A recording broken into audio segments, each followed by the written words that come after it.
Bienvenidos al episodio 194 del podcast de Comic Verso. Soy Esteban Pedreros y me acompaña, como siempre, el versado en cómics, Alberto Calvo.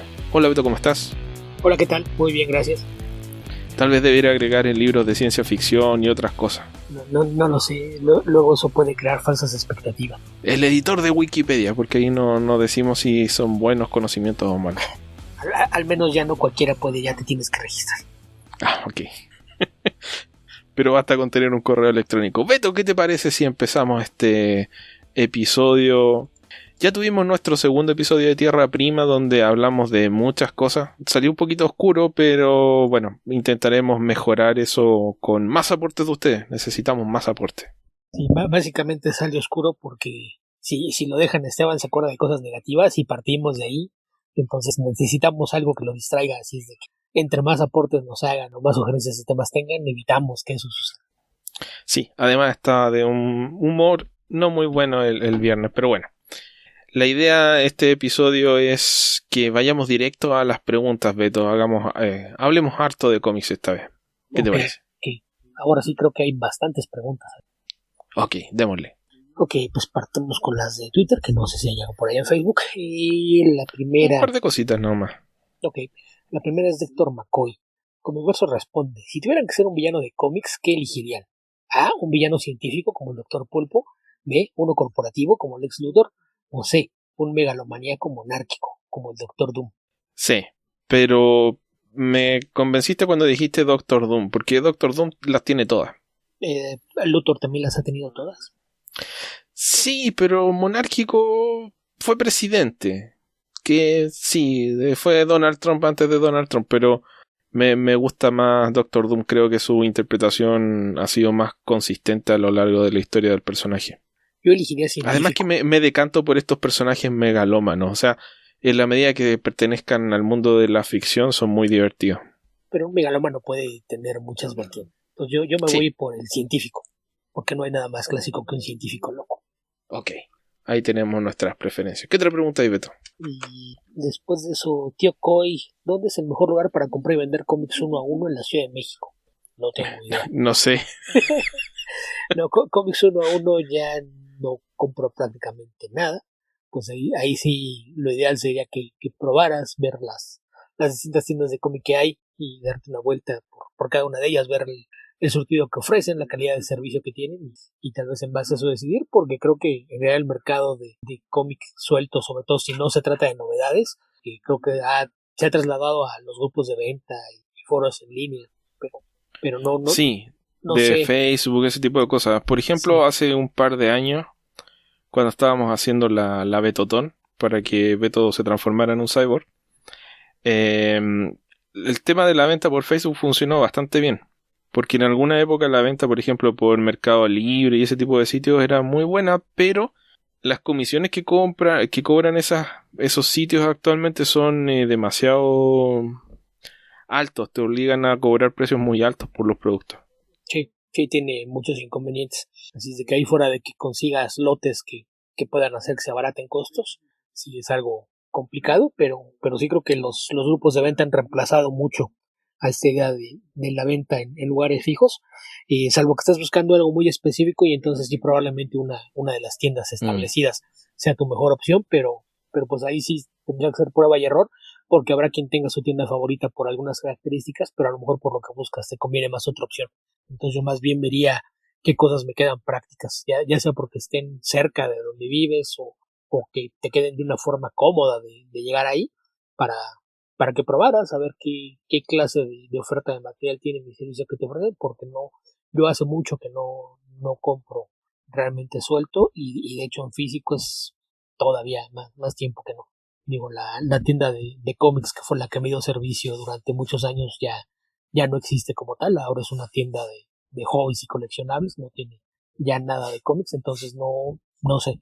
No sé exactamente cómo estará el mercado en la ciudad en estos. Sí, bueno, no preguntaste por Santiago, pero acá también la respuesta variaría dependiendo del tipo de productos que quieras, porque si andas buscando un número muy específico de una colección en particular en inglés, por ejemplo, te tendría que mandar a ciertas tiendas, pero si andas buscando cómics baratos de los 80, por ejemplo, hay varios lugares donde podrías encontrarlos más barato que en una tienda de cómics. Así que depende un poco de eso también, de qué es lo que andes buscando. Sí, básicamente. Y pasamos a la siguiente pregunta. Andrés Pastén. Ayer empecé a leer Once and Future y no pude parar. Excelente recomendación. También tengo debilidad por toda la leyenda de Arturo. Disfruté Camino 3000 y Hellboy. ¿Alguna otra sugerencia en el mismo tema? ¿Algún libro que cuente bien toda la historia? Yo le contesté con la cuenta de Comic Verso por el The Once and Future King de T.H. White o Terence White, que debe ser el libro más consultado, probablemente el más largo también. El más largo. Que está dividido en... Nunca has leído La muerte de Arturo. Tomos. Ah, cierto. La mort d'Arthur. Esa es francesa, ¿no? Sí. Bueno, no sé si es francesa. Se apellida Mallory, el autor es Thomas Mallory. Creo que sí. Me suena inglés el nombre. No, esa no la he leído, la conozco de nombre solamente. Bueno, y el de Once and Future King tampoco la leí entera. La empecé a leer en una biblioteca pública que hay, pero no la terminé. Llegué como, no sé, era un libro muy largo, eran como 1000 páginas. Alcancé a avanzar con la parte de la espada de la piedra solamente. Ok, es la primera parte. No, llegué como hasta... De haber llegado como hasta, no sé, la página 150 o algo por el estilo. Más que nada porque lo leí en una época en la que tenía que ir a hacer, o sea, no tenía que hacerlo, pero elegía ir a ese lugar a estudiar. Y cuando dejé de hacerlo, dejé de leer el libro, porque el libro en sí era bastante caro. Es que además hay algo que aclarar que no es un libro, es una serie de libros que después se compilaron como uno solo, ¿no? Que es algo... Sí, un tomo común. Gigantesco. Entonces, si no mal recuerdo, son 5 partes. La primera es la espada en la piedra. La segunda es la reina, el aire y la oscuridad. La tercera es de un caballero, pero no recuerdo qué es. La cuarta es Candle in the Wind, eso sí me acuerdo por la canción. Y la quinta es de Merlín, pero no recuerdo si tiene algún nombre en específico. Pero son 5 libros que componen toda la saga de The Once and Future King, que es algo bastante común. Entonces, ese yo creo que es la versión más popular en tiempos modernos. Y por lo que yo mencionaba, la muerte de Arturo, pues es un compendio que fue como tratar de hacer la versión definitiva de todas las leyendas y poemas que existían desde muchos siglos atrás. Creo que hay cosas del siglo XII, si no es que un poco antes, que recogen material de Arturo y se supone que es en donde se recogen la mayor parte de las leyendas. Que habría que aclarar eso, que muchas son leyendas tan viejas que mutaban, cambiaban, se intercambiaban personajes. Y tal vez el primer autor que las hizo poner orden fue un poeta francés, Chrétien de Troyes, que es el que empezó la tradición de los romances de Arturo. Y eran estas épicas poesías escritas todas en verso, así como el poema del mío Cid, por ejemplo. Ese es el tono en el que están escritas originalmente. Y, por ejemplo, ahí él añadió personajes que no eran parte de las leyendas tradicionales, porque al menos Lancelot es una edición suya. No recuerdo que otras cosas, pero es tal vez el principio de todas las leyendas modernas. Pero lo que hace Thomas Mallory es que él recoge todas esas leyendas y trata de ponerlas en un orden que sea como un compendio de todas las historias relacionadas con el rey Arturo y temas afines. Y la versión más contemporánea es esta que mencionabas de T.H. White, que son 5 libros, pero generalmente se les conoce con un solo título. Es un mamotreto gigantesco, como bien mencionas. Sí. Pero es eso, que eran 5 libros. Yo recuerdo que partía con una buena cantidad de páginas dedicadas a la cetrería. Sí. Todos esos libros tienden a eso, a de repente desviarse en muchos detalles. Y tal vez el libro más raro que he leído sobre el tema es uno bastante cortito, además, porque es un libro muy antiguo, no estoy seguro de cuándo es, que es la historia de los reyes de Britania. Que de hecho recuerdo que el original tiene el título en latín, Britannia Regium, no sé qué, algo así. A mí me lo recomendaron hace muchos años y lo leí primero en español y después en inglés. Y es un libro que lo consigues en unos formatos de bolsillo. Es un libro bastante breve y empieza como si fuera una crónica histórica, pero de repente todo se va al carajo cuando llegas a un capítulo y después de que todo va tal cual, dándote lugares, fechas y demás, te habla del momento en el que Merlín levitó rocas gigantescas del territorio continental de Europa, probablemente desde Francia o España, como él levantó piedras para transportarlas hasta Inglaterra y erigir Stonehenge. En ese momento dices, creo que esto ya no tiene fuentes históricas para sustentar sus datos. No creo. Íbamos Mira, bien.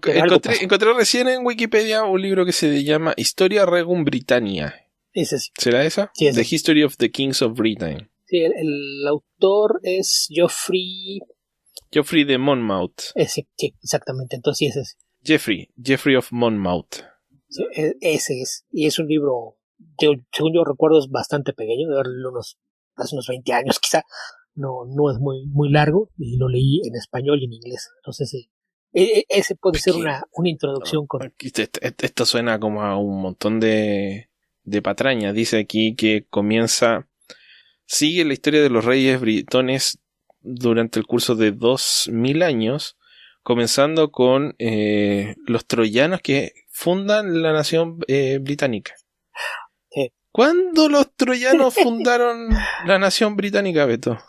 Bueno, sí, la película esta de principios de los 2000 decía que era la verdadera historia del rey Arturo y descubrieron que era un general romano. Es como la patraña histórica de que, ¿cómo era? De la... ¿cómo se llama la historia de la creación de Roma? Se me olvidó ahora el nombre del libro. El de los etruscos.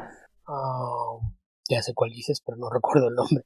Ya, pero cuando tratan de crear este pasado mitológico respecto de sí mismos. Es la misma cosa. Es como volver al futuro de Indiana Jones para crearte una mitología estadounidense. Básicamente es eso. Sí, y de novelas de ficción hay muchísimas más recientes, pero yo creo que la base podría ser justamente el de Mallory, que es algo más denso que el de White, pero yo creo que esos dos son lo que sería la versión moderna, ¿no? Y pues hay montonales de películas y animaciones y demás. En cómics, pues más allá ya mencionó el Hellboy, y ya mencionó Camelot 3000, que son las más obvias, además de Once and Future. Y la única otra que se me ocurre que tiene una fuerte carga de los mitos artúricos es Mage, de Matt Wagner, que básicamente lo que hace es jugar un poquito con los mitos de los héroes más famosos. Y justamente el protagonista es Kevin Mashtik, se supone que es la nueva encarnación del espíritu de Pendragon, y de ahí parte con este Bat que ocupa el lugar de Excalibur. Entonces hay muchas versiones por ahí. De los cómics recientes, también uno que puede que le quiere echar un ojo, Holy Grail de Colin Bond, publicado por Aftershock, que es un intento de convertirlo en una historia de horror, darle un origen demoníaco a mucho de lo que pasa en el mito de Arturo. Salió una miniserie de 5 números, pero al final era medio ambiguo, como entender que podía haber una secuela, pero eso ya tiene no sé, unos 2 o 3 años que apareció. No he visto que haya intenciones de hacer algo más. Ok. ¿Qué otra pregunta tenemos, Beto? Espérate, a ver cómo está acá. Perdón que te haya interrumpido, pero aquí encontré el nombre del autor de ese libro que no pude recordar. Es Virgilio. Así que el libro sería La Eneida. Esa era. Que pues, es justamente después de Troya. Eneas es el que saca a los refugiados de Troya después de la caída de la ciudad para que se salven, y es el que llega eventualmente a Roma. Hay un desfase de muchos siglos entre una cosa y otra. Son puras patrañas. No importa, todo ese mismo fue el tiempo que se perdió Odiseo corriendo aventuras por el mundo. Ok. ¿Qué otra pregunta tenemos por ahí, Beto? Gerardo de la Cruz. Hola, ¿creen que con el final de Clone Wars Star Wars está recuperando a sus fans? Yo creo que deben empezar a hacer historias que no sean de Skywalker. No he visto todavía lo nuevo de Clone Wars. Yo tampoco, de la nueva temporada no he visto nada. Pero pues es que no sé si recuperando a los fans, porque en realidad yo creo que los fans siguen ahí. Lo que pasa es que de repente somos un poco buenos para los golpes o algo así. No, deja de eso. Es que realmente si te gusta la saga, no porque no te guste algo vas a dejar de ser fan. Entonces, el hecho de que JJ Abrams haya hecho 2 películas mediocres no hace que me deje de gustar todo lo que me gusta de la saga. Entonces, no sé. Más bien, no es que esté perdiendo a los fans. Más bien lo que pasa es que a lo mejor, como hay menos gente que ha visto esto por transmitirse en un sistema cerrado y no estar abierto a todo público, la horda de niñombres que se la pasan quejándose de todo no la ha visto, no la ha encontrado de qué quejarse. Entonces no hemos visto tantas reacciones negativas en redes, porque seguro algo van a encontrar que no les guste. Porque por acá tenemos una frase que es que ningún chile les embona, y es así. Se quejan porque hay mujeres, se quejan porque no salen los personajes clásicos, se quejan porque se sigue usando los personajes clásicos, se quejan de todo. Básicamente, después de las quejas que hubo de episodio 7, lo que les dieron después fue Solo, que era exactamente la contra. Personajes clásicos, el hombre protagonista, le dieron al macho más macho de Star Wars y nadie la fue a ver. Entonces, no sabes qué es lo que se quejan, que tanto están lloriqueando por cosas, pero pues no creo Yo que creo se que no hayan, les dieron en el gusto en que la película solo la protagonizara Harrison Ford. probablemente, pero más allá de eso, si lo piensas bien, no, cada vez que hacen demandas de lo que quieren que sea respetando el espíritu de las anteriores, pero que no mancille nada de lo que hace. O sea, quieres que le emule, pero no quieres que sea una copia. Quieres que respete el espíritu, pero que ofrezca cosas nuevas. Quieres que no cambie nada, pero te genere experiencias nuevas. Es una tontería. Entonces, yo más bien no creo que haya una cuestión de perder o ganar fans. Yo creo que simplemente es que la intención es que están tratando de justamente de expandir otra vez el universo de Star Wars dentro del canon, ahora que todo lo que era el universo expandido desapareció, y justamente lo que están haciendo es moverse de formas laterales hacia la saga de Skywalker, que ese es el plan. Se supone que ya después de episodio 9 terminaron de contar esa historia y no debería haber regresos, entonces la intención de esta temporada de Clone Wars era justamente atar cabos sueltos que habían quedado ahí, y pues ya hay anuncios de que se está trabajando en otros proyectos, y hay por ahí al menos 2 películas confirmadas. Está la serie de Kenobi, está la serie de Cassian Andor, y está la segunda temporada de Mandalorian, y se habla por ahí de que podría haber otra serie animada en camino. Entonces la idea es que van a seguir haciendo cosas y que ya no van a tener nada que ver con la saga de los Skywalker, que me parece que es lo correcto. Sí, la única forma de avanzar con Star Wars es alejarse de los Skywalker porque es muy reductivo. Al final y al cabo, el que tenga sangre Skywalker es poderoso y todos los demás van a perder. Y todos los Skywalker son potencialmente el fin de todo o el principio de algo. Entonces, se presta para que sea una narrativa demasiado cíclica. Sí. Y lo malo es que es cíclica. Lo malo es que de repente ya le tienen tanto miedo a meterle a eso que van y recurren al chambón que no quiere hacer nada original para no hacer enojar a nadie y te da cosas tan tibias y malparidas como hace JJ Abrams. Ok, pero cambiemos de tema rápidamente, que esto ya estamos decayendo hacia el lado oscuro. No era oscuro. No creo que vaya a haber nadie que salga en ese momento a defender a JJ Abrams. Así es. No creo que fuera por ahí. Pasando a la siguiente pregunta. Carlos Ramírez, alias El Cacha. En su experiencia en cómics digitales, si los han usado, ¿cuál es la plataforma con la navegación más amigable? Cuando los compras por esas vías, ¿son tuyos como a uno físico o solo los rentas? ¿Tienen fecha de expiración? ¿Lo considera una buena alternativa? Okay, son muchas preguntas, pero ¿por dónde empezamos? Plataforma más amigable. De las que conozco, la que me gusta más es la de, ¿cómo se llama? Webcomics de Webtoons. Porque están diseñados para leerse en el celular. Sí, que ahí ayuda mucho en cualquier pantalla realmente, porque como es el scroll completamente scroll infinito vertical, es la mejor forma de leer cómics en el celular, lejos. En el celular, en la tablet, claro, hasta en una pantalla. Eso está diseñado para leerse ahí, así que en términos de amigabilidad, de las que conozco yo diría que esa es la mejor. En términos de leer cómics, de los que lees siempre de superhéroes, diría que son todas malas, pero a ver, creo que la por simplicidad, la de ¿cómo se llama? Grafite funciona bien. La Comixology y Marvel Unlimited son prácticamente lo mismo. Tanto el Guided View como la lectura de cómics son prácticamente iguales. Yo sí pienso que Comixology está mejor ordenado que Marvel Unlimited. Marvel Unlimited es un desastre. Realmente es un desastre en términos de... A ver, si tú quieres leer un cómic de Marvel Unlimited no tienes ningún problema, porque lo puedes leer página por página o viñeta por viñeta.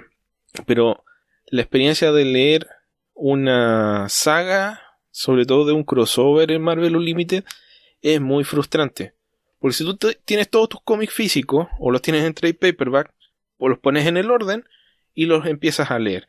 En cómics, en Marvel Unlimited te pasa que partes con, no sé, me pasó por ejemplo con Spider-Verse, partes con el Amazing Spider-Man, no me acuerdo el número, el 700, y después tienes que leer, por inventar algo, Scarlet Spider 15.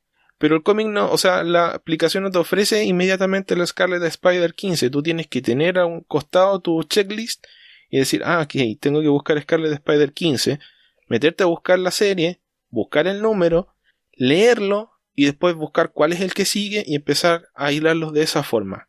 Porque Sí, la aplicación solamente te ofrece el siguiente número de la misma serie que estás leyendo, pero no te ordena una saga que sea un crossover. sí, es un problema más de archivado, más que de otra cosa, que Sí, el archivado no es inteligente. Entonces están archivadas por serie, entonces si termina una serie y la serie prosigue en otro título o cambió de nombre, no te avisa, lo cual es sí, siempre un problema. y es un poco frustrante porque la misma plataforma te ofrece leer, te dice, lee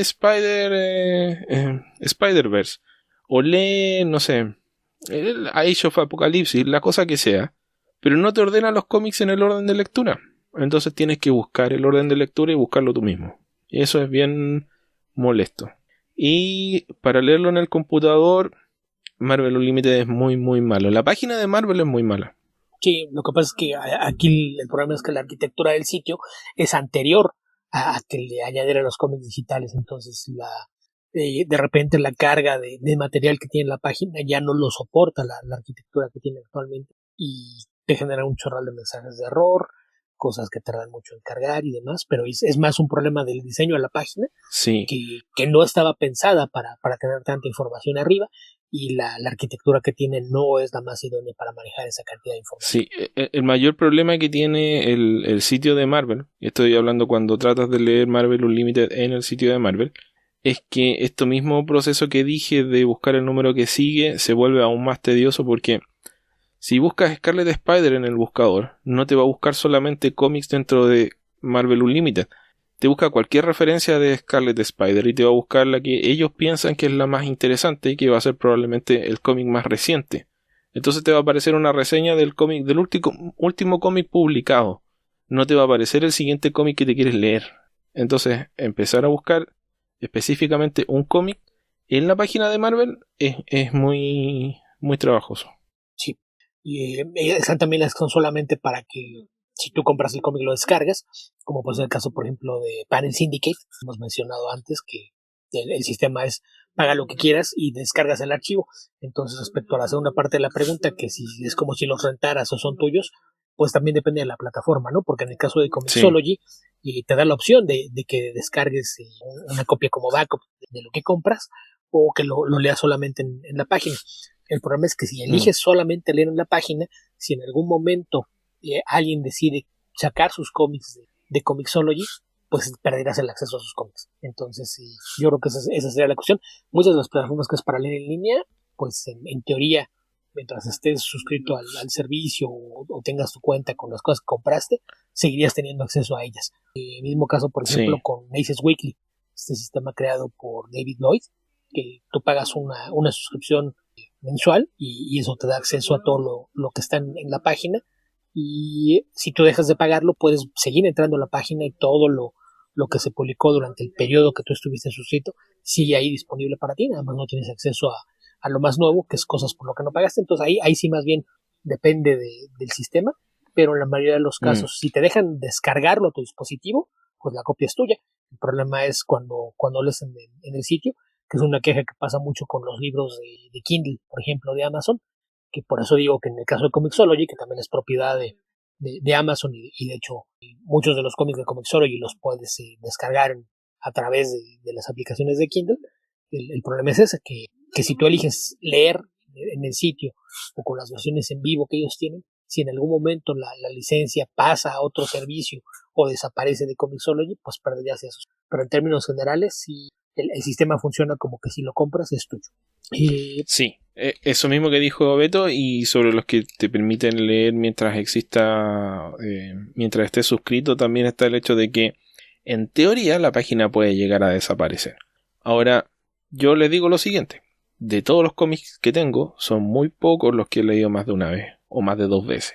Así que el tema de poder descargar y tener los cómics es más una tranquilidad para la mente que otra cosa porque es poco probable que un porcentaje muy alto de los cómics los relea. Yo sé de alguien Lo que sí sería... yo sé de alguien que Perdón, compra sus ¿sí? cómics en Comixology y los va acumulando y los deja ahí sin leer y pasan los meses y sigue comprando y luego se acuerda y los deja. Saludos, Yarena. Sí, y el tema ahí... sería bonito que uno pudiese vender estos cómics. es un poco raro de explicar, pero sería bueno que uno pudiese, no sé, tener 100 cómics digitales y venderlos, aunque fuese a 10 centavos cada uno, 50 centavos, lo que sea. Estoy seguro que a alguien le interesarían. El tema es que eso sí que no se puede hacer, pero si se pudiese hacer a través de la misma plataforma, eso sería lo ideal para mí. Pero ¿Qué es es lo que te imposible otorga un cómic físico que no te otorga un cómic digital? Sí, pero un archivo digital no se devalúa al ser de segunda mano. Entonces, si la plataforma Claro. jamás te permite eso, porque, ok, si yo vendo este cómic en $3 y tú lo quieres vender a través de la plataforma y venderlo en la mitad, pues obviamente que la gente va a buscar quien lo tenga y lo esté vendiendo usado en lugar de pagármelo a mí nuevo. Entonces ahí sí es una cuestión que no tiene sentido. Podría ser que cada vez que lo vendas se recomprime el JPG y va perdiendo definición. Cada vez más pixelado. Al 20º dueño se ven solamente cuadros en la página. No lo creo. No me parece que esa sea una buena solución. Entonces dudo que eso vaya a pasar algún día. Los servicios digitales tienen sus propias reglas y pensar en que puedan funcionar de forma similar al mercado de artículos físicos, pues es un sueño. Eso no va a pasar alguna vez. No, obvio que no, pero te digo que esa es el gran déficit que tiene el tema de comprar digital. Sí, ahí es una preferencia de quien, porque habrá quien prefiera pagar por leer digitalmente y tener sus copias almacenadas en discos duros, porque pues a fin de cuentas si compras un disco duro pues estás renunciando a 15 centímetros cuadrados de tu escritorio en lugar de tener que buscar espacio para otra caja larga. Y nuevamente, porque es un tema puramente psicológico, porque si piensan la cantidad de cómics que tienen, esto va a variar dependiendo de la persona, pero si piensan en la cantidad de cómics que tienen y en la cantidad de cómics de los que se han desprendido, la cantidad de cómics que han vendido, tal vez el tema de que tengan o no tengan valor en el mercado no tiene ninguna importancia. Yo tengo un amigo que siempre piensa, este cómic lo encontré a, no sé, $1 y o hace algún tiempo, cuánto esto tenía validez, lo encontré a $1 y en el directorio de cómics sale que vale $20, pero nunca los vende.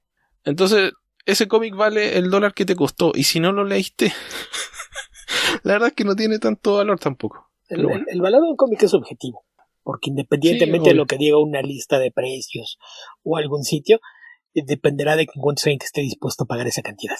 A lo mejor tú dices... Y sobre todo si nunca te pretendes desprender del cómic, ¿qué importancia tenga que lo hayas conseguido por $1 y que se pueda vender por 50 si nunca lo vas a vender?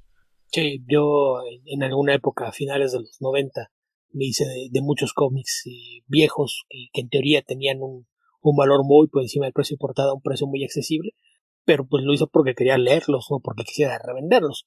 Entonces, por ejemplo, recuerdo que me salió muy barato hacerme de un ron completo del Daredevil de Frank Miller, y ahora me dice, oye, pero ¿cómo los conseguiste?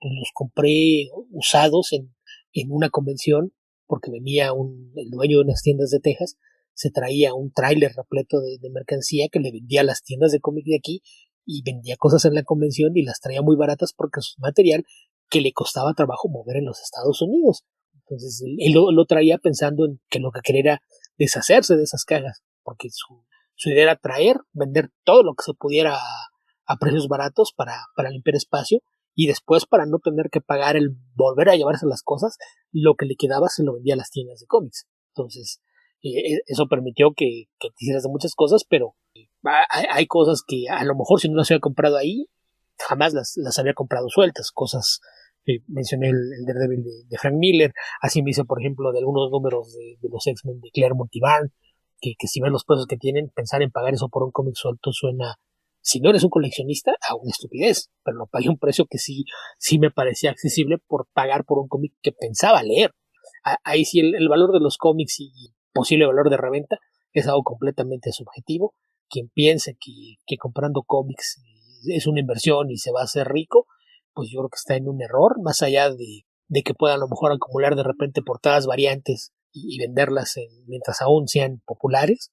No le veo realmente el valor como un tema de inversión que te va a permitir monetizar lo que pagaste en algún momento. Sí, no, si no lo es. Sí, en el caso de mi amigo era solamente la forma en la que justificaba seguir gastando dinero. Esto me costó $1, pero vale 50. Ok, pero tienes gastaste $50, tienes $50 menos en tu bolsillo que los necesitabas para comer. Idiota.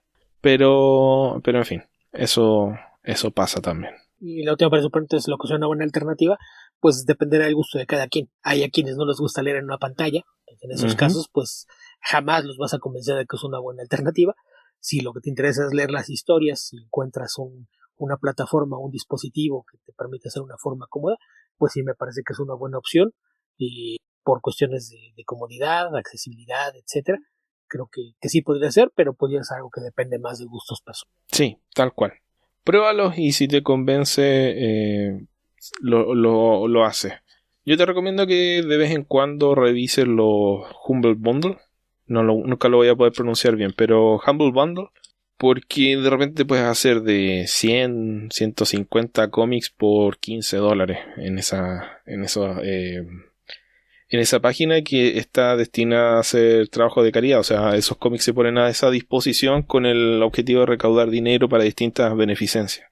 Sí, en el caso de cómics, generalmente al menos un porcentaje va al CDLDF, que es este Fondo de Defensa Legal, que es el que apoya a creativos que se meten en problemas legales, ya sea porque alguien los esté demandando o porque ellos estén buscando compensación de alguna compañía, etcétera.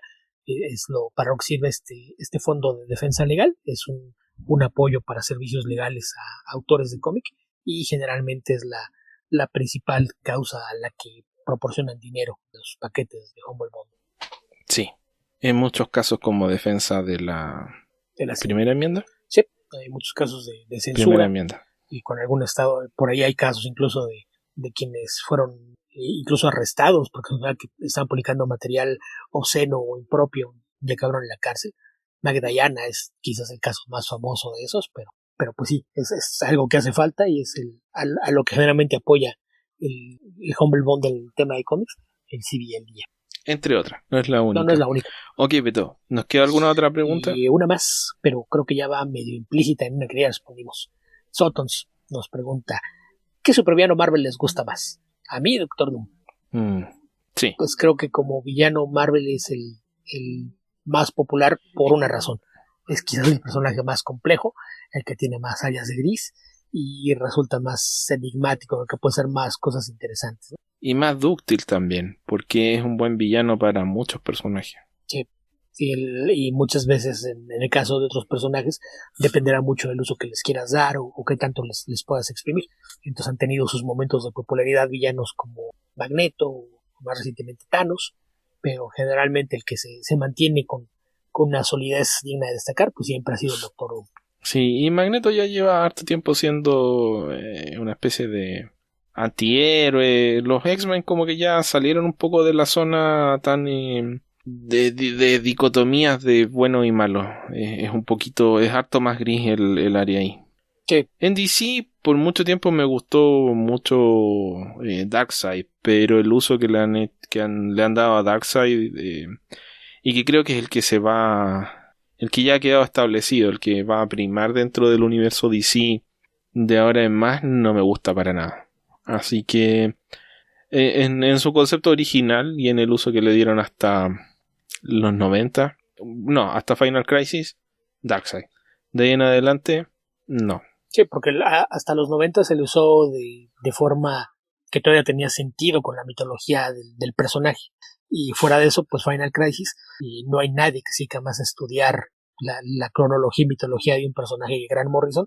Entonces fue la última persona que lo usó de una forma congruente y bien hecha. Y después de eso, pues vino Geoff Johns a hacer sus barrabasadas de siempre, y tenemos ahora el eternamente presente villano que está ahí y nadie puede vencer. Sí, es una versión, o sea, no es que creo que Darkseid tiene algo de psicológico que es mucho más interesante que lo puramente físico, el tema de su fortaleza física y la capacidad de derrotar a los superhéroes. O sea, si pones a un tipo que puede zarandear a Superman y entre todos los superhéroes no lo pueden tocar, ok, es una amenaza, pero es un villano más de no sé cuántos que han aparecido a lo largo de la historia de los cómics. Darkseid no era eso. Y estaría mucho mejor si no fuese eso también. Era una amenaza sutil que tenías en el fondo de la mente por estar ahí. pero el que la traten de usar. En el fondo de tu corazón. El problema es que Darkseid está adentro de ti. Sí, como mencionas. Aunque no lo supiera o no lo quisieras aceptar, Darkseid es. Sí, como mencionas, había un elemento psicológico ahí que con su necesidad de estarlo usando como una amenaza física terminaron por minarlo y hacer que se diluyera. Sí, lo transformaron en uno más. Yo encontré una pregunta que nos mandó Luis Parker, pero realmente no sé cómo responderla porque no estoy enterado de esto respecto de México y sobre Chile no he sabido ningún cambio. Ahora que será obligatorio pagar el IVA en plataformas digitales, ¿saben si hay impacto en Comixology o Marvel Unlimited? ¿O serán exentos de IVA al tratarse de revistas como lo establece en la generalidad de las leyes mexicanas? No son revistas, Luis, son archivos digitales. Bueno, aquí nada más para poner... Se leen, pero no son revistas. En México el IVA es un impuesto que no tiene razón de ser. Se creó hace más de 50 años para cobrarle a la gente las Olimpiadas, básicamente. Fue un impuesto que se creó para que el gobierno tuviera más dinero para construir las instalaciones en las que iban a realizar las Olimpiadas de 1968, pero pues se quedó. Y era un impuesto que originalmente pasó como con la tenencia automotriz. Había un impuesto que era un impuesto al consumo, que era un impuesto del 10% y se elevó para que sirviera como parte de este fondo de las Olimpiadas, que el caso de la tenencia vehicular era 100% para eso. Hasta hace un par de años se cambió la ley, pero era la idea era que cuando consumías algo, cualquier consumo que hicieras de algún bien o servicio, incluyera un porcentaje de impuestos independientemente de lo que paga normalmente el fabricante o el comerciante al respecto. Era que el consumidor pagara impuestos sobre cualquier cosa que comprara. Un impuesto que no... Sí, es exactamente lo mismo en Chile. Acá el IVA es el impuesto al valor agregado. El caso es que recientemente pasó una ley, bueno, pasó el año pasado, pero entró en vigor, o más bien entra en vigor dentro de unas semanas, el 1 de junio si no me equivoco, y la idea es que los servicios digitales que estaban exentos de este valor ahora lo van a pagar. Entonces, en el caso de algunos servicios digitales como Spotify y Netflix, anunciaron que debido a que ya los están forzando a pagar este impuesto, pues van a transferir este impuesto al consumidor final. Es decir, equivale a que van a subir un 16% los precios de estos servicios. En el caso que mencionas de cosas como Comixology, pues la diferencia es que no son plataformas mexicanas. Entonces, como no sus ingresos no tienen que reportarlos ellos ante el gobierno de México, no incluye ese impuesto. Es decir, no hay ninguna razón por la que gente pudiera cargar ese servicio. En el momento que alguna de esas plataformas establezca una base en México, esté registrada como una empresa que opera dentro de nuestro país, probablemente sí van a tener que incluir dentro de su tarifa este impuesto, pero mientras eso no suceda... Es difícil que eso pase porque el volumen de venta es muy bajo. Sí, en el caso de Netflix es eso, que Netflix sí se estableció con una versión que, aunque opera para toda América Latina, pues sí está registrada como una empresa que parte de aquí y no estás consumiéndole al Netflix original en Estados Unidos, vaya, sino a la sociedad que está establecida acá. Entonces esa sí es sujeta de impuestos y esa es la diferencia. Entonces los servicios que están establecidos en Estados Unidos no van incluidos porque ellos no tienen obligación alguna de reportar estos servicios al gobierno mexicano. Acá pasó exactamente lo mismo con Netflix y Spotify y el IVA acá en Chile es 19%. Hace unos 15 años aproximadamente, tal vez un poco más. Era 18%, pero se subió un 1% para aumentar la recaudación y creo que era destinarla a educación. Y quedó en 19%. Yo creo que en algún momento puede que la suban a 20 algo. Y la gracia del IVA y la razón por la que se usa y nunca lo eliminaron es que es muy fácil de recaudar. A diferencia de otros impuestos que son más fáciles de evadir que el IVA. Sí. Así que... Básicamente, como el impuesto se hace al momento de que tú haces tu compra, pues no hay forma de que le des la vuelta o trates de evadir. Tal cual. Que es lo que hacen las empresas, aparte de que tienen en algunos casos exenciones importantes, también tienen métodos, artimañas para sacarse el impuesto triangulando dinero, qué sé yo. Es algo que tú no puedes hacer cuando te vas a comprar pan a una tienda y el IVA va incluido en el precio, entonces te lo cobran y punto. Así que eso en términos generales. A mí, mira, Me parece bien en la medida que los impuestos se gasten en el país de una buena forma. O sea, los hábitos de consumo de la gente van variando y si de repente te encuentras con que un porcentaje importante del dinero del país se gasta fuera del país y no entra en impuestos, empieza a afectar la recaudación del Estado y el gasto en políticas públicas, etcétera. Así que hubo un momento en el que se dieron cuenta o que estaban dejando de recaudar mucho o que habían dejado de recaudar mucho. O sea, o que les faltaba dinero o que había un potencial de dinero que podían recoger que no estaban recogiendo. Una de las dos fue, no tengo idea cuál será, habrán hecho sus cálculos los respectivos países de alguna forma. Así que eso es lo que originó esos cambios. Sí, pero pues eso, básicamente, olvídate del tipo de servicio que te va a cada plataforma.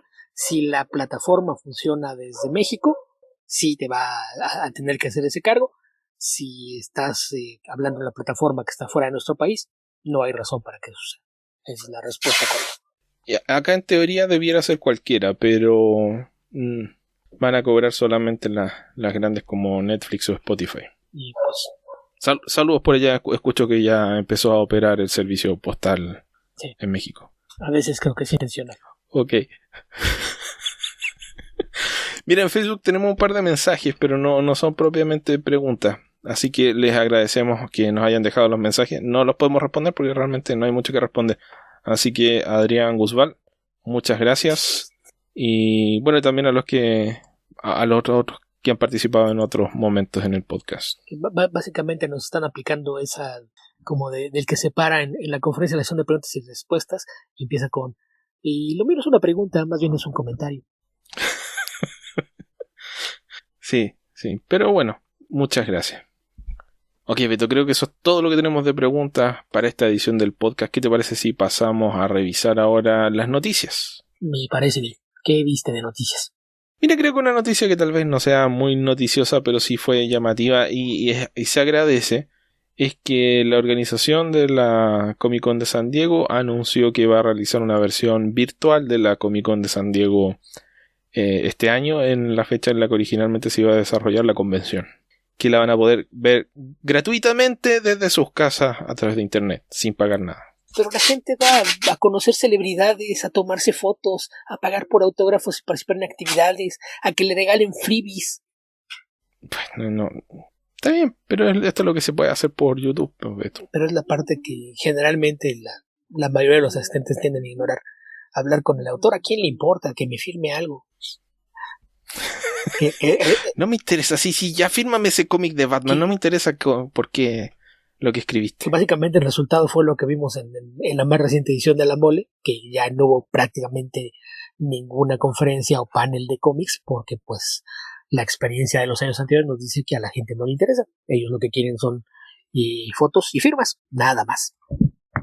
Bueno, no creo que a todo el mundo, pero yo creo que si juntamos a los fans que les interesa eso de todo el mundo y se acuerdan de meterse a internet a hacer esto esos días, se puede juntar un grupo importante, no sé, 40 personas que estén viendo el video en ese momento.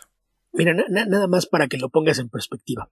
Cuando hay un evento multimedia, van a hablar de alguna película y hay directores de cine y estrellas de Hollywood, es cuando nos encontramos con los reportes de que hay las filas de 3 o 4 días antes para entrar al Hall H. ¿Alguna vez has visto que hay alguna fila de esas para ver a un autor de cómic?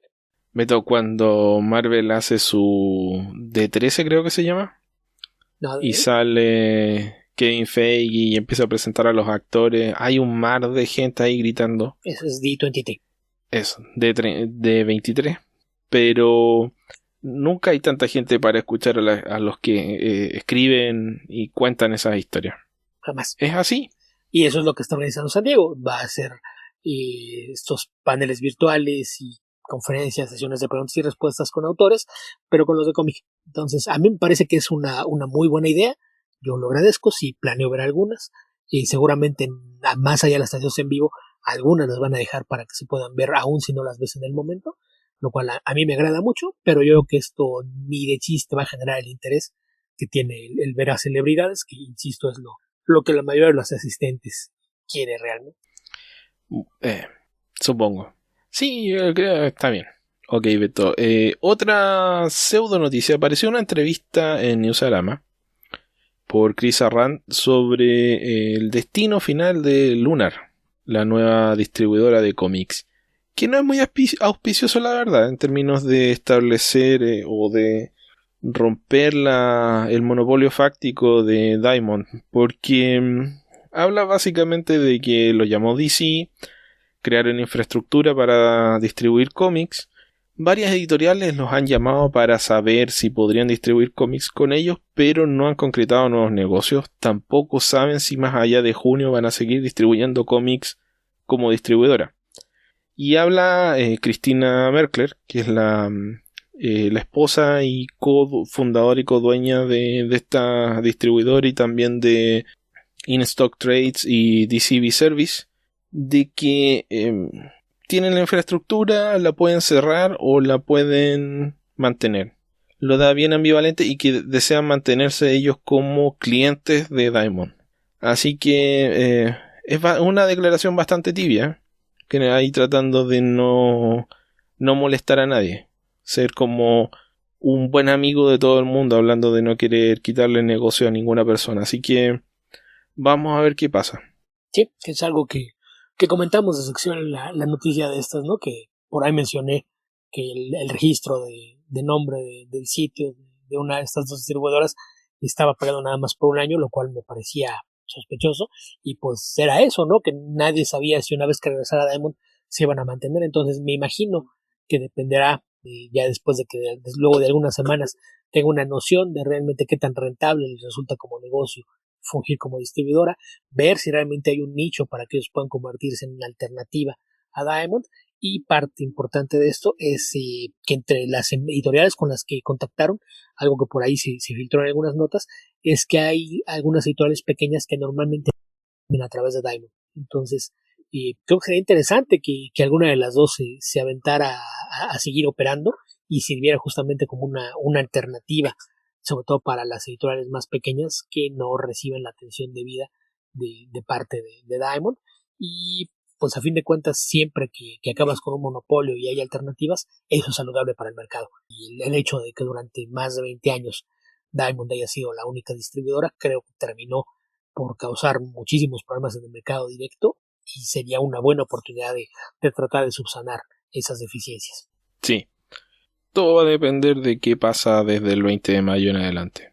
Básicamente. Que ahí también de forma paralela, nada más de forma como para complementar esto, que nos preguntó la semana pasada sobre los planes de Marvel y DC, y por ahí mencionamos que no sabíamos cómo iba a estar con las tiendas que solo operaban con Diamond, con los cómics publicados desde el pasado 28 de abril por DC. Ya dieron el anuncio de lo que va a pasar. Los cómics que se van a distribuir el 20 de mayo va a estar incluido lo de las 4 semanas que operaron con estas otras distribuidoras. Entonces, si la tienda o alguna tienda en cuestión no contactó a estas nuevas distribuidoras para hacerse con los cómics de DC, el 20 de mayo van a recibir todos los cómics que salieron en estas semanas. Ouch. Sí. La ventaja, entre comillas, es que esa semana no va a haber cómics de Marvel, porque como Marvel anunció que ellos retoman hasta una semana después, pues esa semana vas a tener un extra de cómics de DC, pero no va a haber cómics de Marvel. Entonces, pues ya será cosa de que cada tienda por ahí vaya balanceando cómo arma sus pedidos. Sí, sí. Yo me imagino que estaría muy nervioso con el tema de cuánto voy a encargar de todo eso. Sí, eso es un hecho y va a pasar durante no una semana o dos, sino yo creo que varios meses mientras se van normalizando las cosas. Las tiendas van a tener mucho cuidado con las cantidades de lo que ordenan, y eso es parte de las razones por las que al menos Marvel decidió que va a mantener los lanzamientos bastante controlados. No quieren lanzarse de lleno al ruedo y empezar a lanzar cosas a lo loco. Van a dejar que el mercado se vaya reasentando un poco antes de empezar a lanzar otra vez cómics al ritmo al que estaban acostumbrados.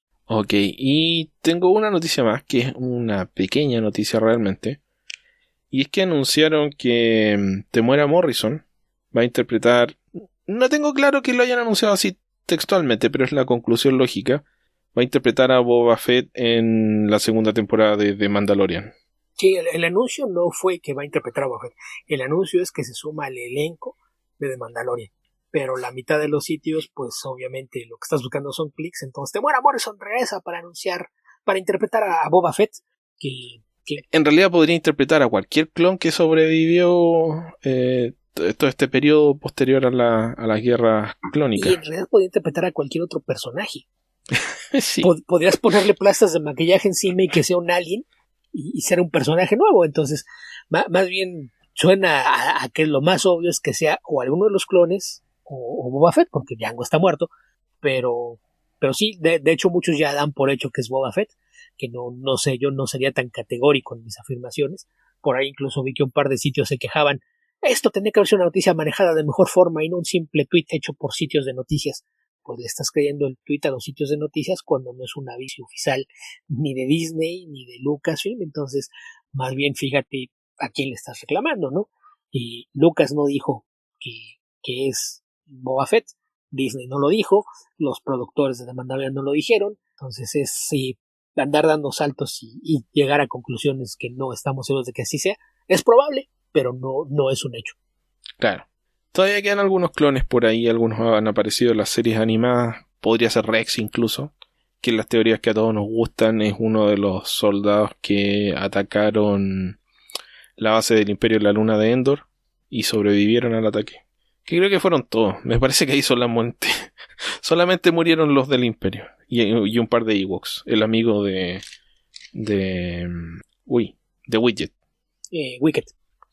Eso, perdón, Wicket. Sí, Widget es la versión robótica de Kitty Pryde, está en el futuro de Days of Future Jet. Ok. Pero eso. Pues sí. Así que eso es lo que tengo de noticias. No sé si tú encontraste algo más por ahí, Beto. No, por ahí hace un rato que mencionábamos de Panel Syndicate y viernes lanzaron otro cómic. Estamos grabando esto, por cierto no lo dijimos, el domingo 10 de mayo y el viernes 8 apareció otro cómic en esta plataforma que es este sistema de paga lo que quieras, un cómic me parece que es de 16 páginas de Alex de Cambi, que es un cómic de acción, al parecer es de tema militar. No lo he descargado, la verdad no estoy seguro por dónde va el asunto, pero saben lo que tenía algunas semanas ya dando teasers en su cuenta de Twitter y ya se lanzó, se llama Bad Karma y pues básicamente es este sistema de paga lo que quieras. Entonces tú vas, decides cuánto quieres pagar por este cómic y descargar el primer capítulo. Me imagino que va a ser de periodicidad mensual o semimensual, pero pues por si le quieren echar un ojo, es de estas plataformas que resulta bastante amigable porque generalmente te dicen qué es lo que contiene tu descarga, cuántas páginas son, o si es un capítulo, si es una historia completa, y tú decides cuánto crees que valga tener una copia digital de ello.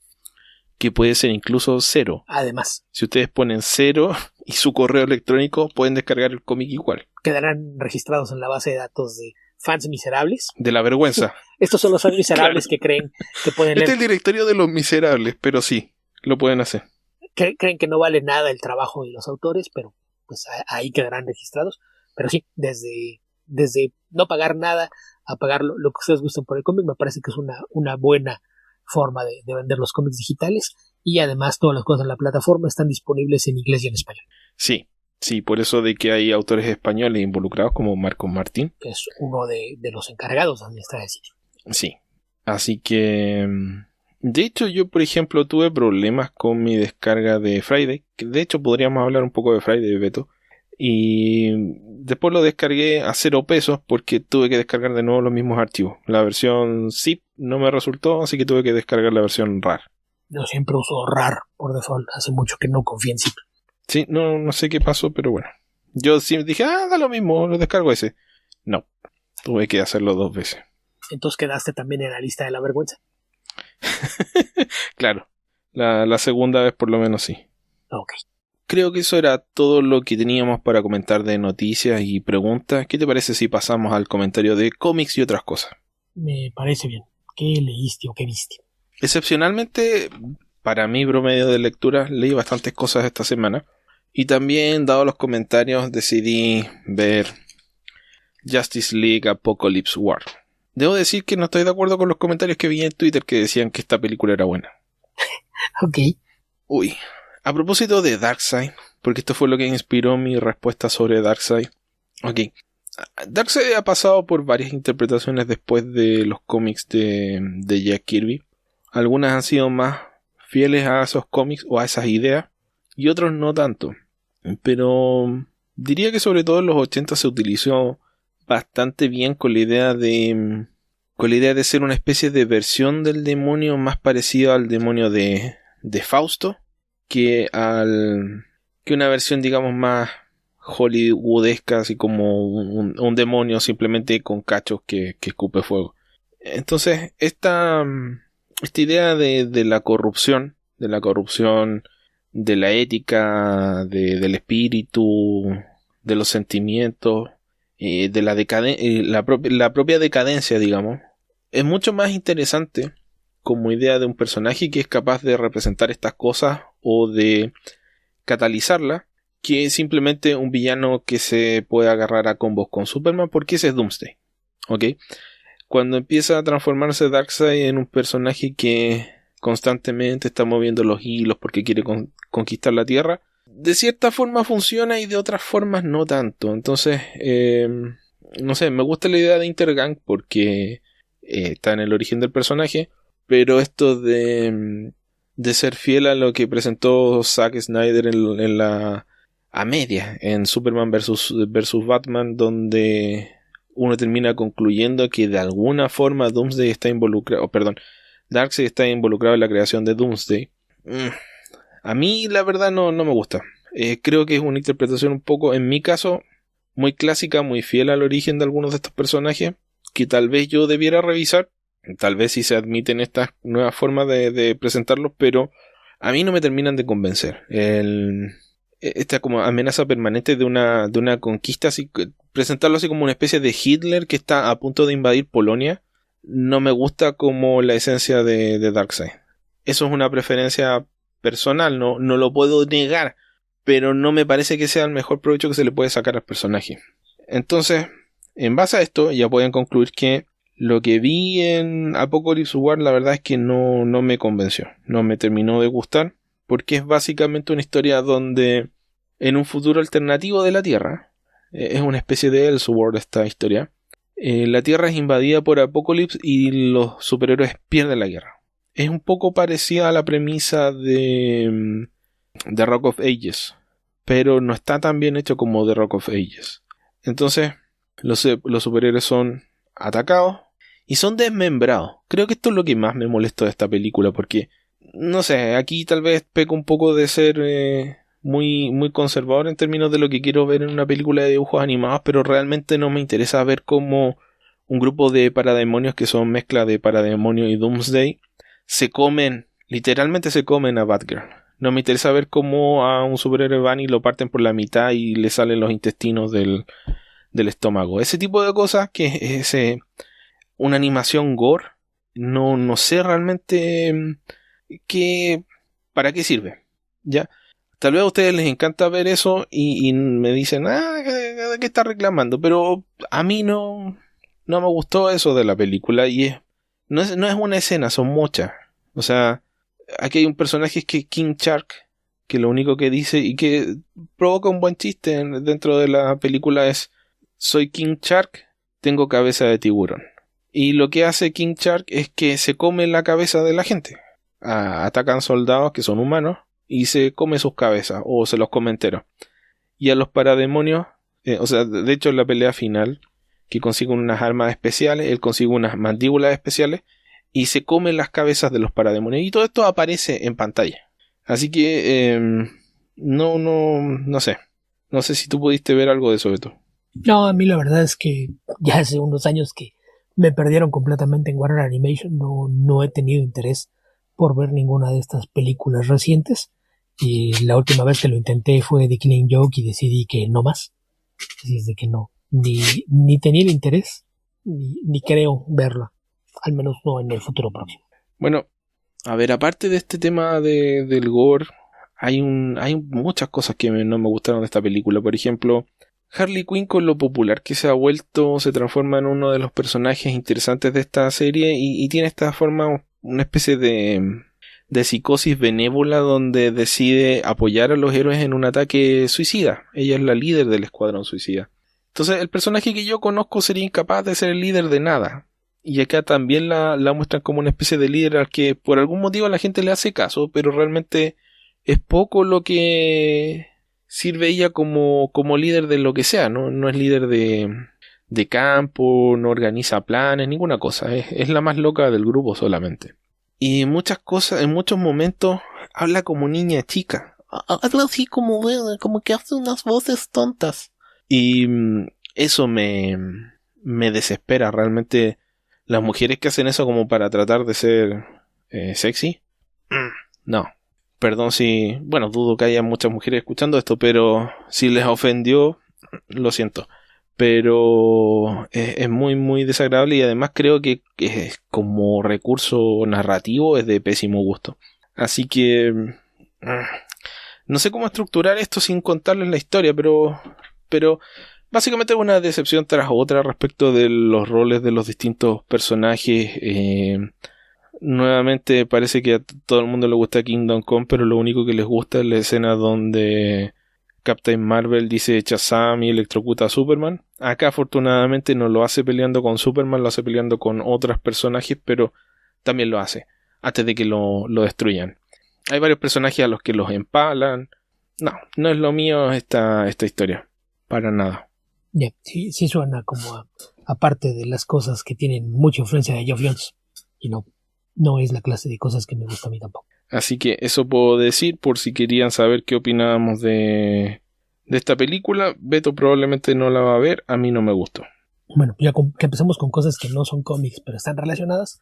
Yo hace unos días finalmente vi la película de Extraction, esta cinta protagonizada por Chris Hemsworth, que se estrenó dentro de Netflix como una de las producciones originales de la plataforma. Y la relación que tiene es que está basada en un cómic publicado hace algunos años por Oni Press y coescrito por Andy Parks con los hermanos Russo, un cómic que en su momento nadie leyó, nadie lo peló, y creo que los rusos están conformes con eso, no les importa. Produjeron la película y no hubo el más mínimo interés en reimprimir el cómic. Menciono lo de que a nadie le interesó, porque cosa rara en una editorial como Oni, jamás se ha recopilado. Fue una miniserie de 5 números que pasó sin pena ni gloria, no generó mucha atención. Y pues la película, más allá de tener a Chris Evans como atractivo, creo que probablemente tampoco le hubiesen hecho mucho caso, más allá de que fue así como se vendió, ¿no? Producida por los hermanos Russo, responsables de algunas de las películas del universo cinematográfico Marvel y con más taquilleras Thor, de la historia. Básicamente. Y esa fue la razón que llevó a que esto se convirtió en uno de los estrenos populares de las últimas semanas. Se estrenó el pasado 24 de abril, si no mal recuerdo. Y se trata de una película de acción. Básicamente es como una heredera espiritual de lo que eran películas como Commando algunas décadas atrás. En este caso la premisa de la historia es que el hijo de un importante narcotraficante hindú es secuestrado por uno de sus principales competidores, que es el principal narcotraficante de Bangladesh. Aquí el chiste es que el hindú, el que tiene el hijo, está preso y todos sus recursos fueron congelados por las autoridades, entonces está en una situación en la que no puede ejercer todo el poder que solía tener. Su hijo secuestrado y en un descuido de la gente que supuestamente estaba a cargo de su seguridad, y les están exigiendo un rescate que aparentemente no tendrá forma de pagar el padre. Y él decide amenazar a uno de sus lugartenientes para que haga algo y rescate a su hijo, y lo único que se le ocurre a esta otra persona es pues tratar de generar ahí una estafa. Contrata los servicios de un equipo de mercenarios que envían a su mejor hombre a la ciudad de Dhaka en Bangladesh para que se encargue de rescatar al niño. Planean una operación en la que él es la persona que va a entrar al terreno con un equipo de soporte para ayudarlo a lidiar con los problemas que va a encontrar en el camino y después salir de esta ciudad en Bangladesh. Pero las cosas se complican una vez que se presenta esta traición, porque no se efectúa el segundo pago de sus honorarios, que es lo que se acordó. En cuanto él diera pruebas de que ya tenía el niño en su poder, les iban a pagar el resto, y parte de su equipo de apoyo es atacado, lo que lo obliga a quedarse encerrado y tratando de esconderse en una ciudad que lo está buscando porque está el poder de este narcotraficante en Bangladesh, que básicamente la ciudad está bajo su control. Tiene el apoyo de la policía local, además de todos sus matones, y en uno de esos giros que pues no sorprende, porque sabemos que es algo común en muchas partes del mundo, el reclutar niños, pues se encuentra con que casi todos los niños y adolescentes de la ciudad lo andan buscando y todos andan armados con intención de matarlo. Y es una película de acción incesante, es una larga secuencia de acción con algunas pausas para tomar aire y tomarse un tiempo. Probablemente es la clase de película que si no tuviera una estrella carismática como Chris Hemsworth o tuviera también diseñadas las escenas de acción, probablemente sería una de esas cosas completamente olvidables, pero la verdad es que resulta una película bastante entretenida, muy, muy divertida si les gusta el cine de acción sobre todo.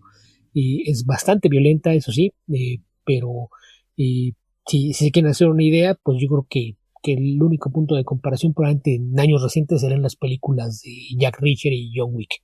No está al nivel de John Wick, es bastante más ligera en términos de trama que Jack Reacher, pero me parece que está bien lograda, mayormente está bien hecha. En el caso de esta película, el guión fue de Joe Russo, y basado en la historia que escribió junto con su hermano Ian de Park, que se publicó originalmente en el cómic, que ahí tiene una historia curiosa, porque originalmente esto nació como una idea que ellos tenían para hacer una película, que en su momento la ofrecieron por todas partes y no generó interés. Y en aquel entonces estaban justamente iniciando su relación con Marvel Studios, ya habían hecho de Winter Soldier, pero apenas empezaban a hacerse de un nombre. Eso fue y cuando apenas se había anunciado que ellos iban a encargarse de dirigir la última parte de la saga de Avengers para lo que en aquel entonces creía que iban a ser las dos partes de Civil War. Y entre los contactos que tenían en el mundo del cómic, que empezaron a surgir justamente a raíz de involucrarse con el MCU, fue que se dio el contacto con la gente de Onipress, que les ofreció a lo mejor convertir su guión en un cómic. Eso fue lo que hicieron, los pusieron en contacto con un escritor de cómics, en este caso Andy Parks, y hicieron la adaptación con arte me parece que es argentino este artista, no lo conozco, Fernando León González, no jamás había visto nada suyo y después de esto tampoco he visto nada suyo. El cómic se publicó en blanco y negro, como ya mencioné, es una miniserie de 5 números que se llama Ciudad. En este caso, aquí es donde se da tal vez la mayor diferencia entre cómic y película. El cómic se llama Ciudad, así en español, porque la ciudad en la que transcurre la acción, en vez de ser Dhaka en Bangladesh, es Ciudad del Este en Paraguay. Este lugar que está en la frontera entre Paraguay y Brasil y muy cerca de la frontera con Argentina, y razón por la que se supone que es una de las ciudades con mayor actividad criminal en el mundo. Y la idea es que en el cómic el narcotraficante era brasileño y a quien secuestraban era su hija adolescente.